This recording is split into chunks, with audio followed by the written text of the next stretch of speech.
Can you tell us about the sexual encounter where consent was an issue? Yeah, I think over the course of my life, as with a lot of my friends, and I'm sure a lot of women, there have been many.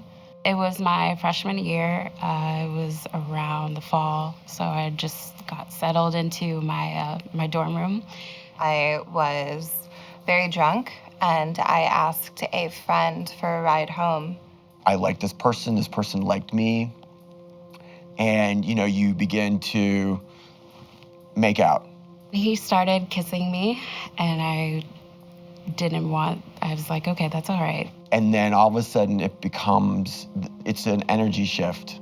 But then he started to undress me, and he had his hand on my head, and he kind of like pushed it. And it becomes less about you as a person and more of you as a thing. He had just sort of put himself inside me without me saying anything. And then when I started saying no, he sort of was like, shh. In my head, I was like, no, no, no, no, no. But, you know, no was never really a factor in whether or not it was going to happen. I felt like if I kept trying, that something worse would happen. So I eventually just kind of let it happen.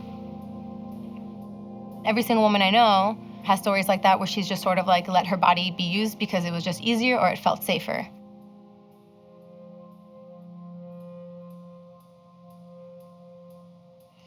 I remember when I was about 18 and there was this guy who was a friend of mine who I just thought was the most beautiful person in the world. And we had gone out one night, we'd been drinking a lot, and it wasn't until I kind of turned around and saw him naked and he started taking my clothes off and pushing my head down that I realized that really not a tiny part of me wanted to do that.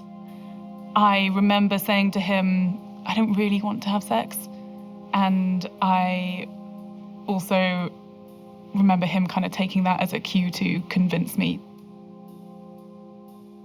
It's only really now that this moment of cultural reckoning has come about that I think so many of us are thinking about our own experiences and our own sexual encounters. And it's those kind of conversations, most of which have been taking place behind closed doors between myself and my friends, that I thought, you know, it's a good time to explore what consent really means.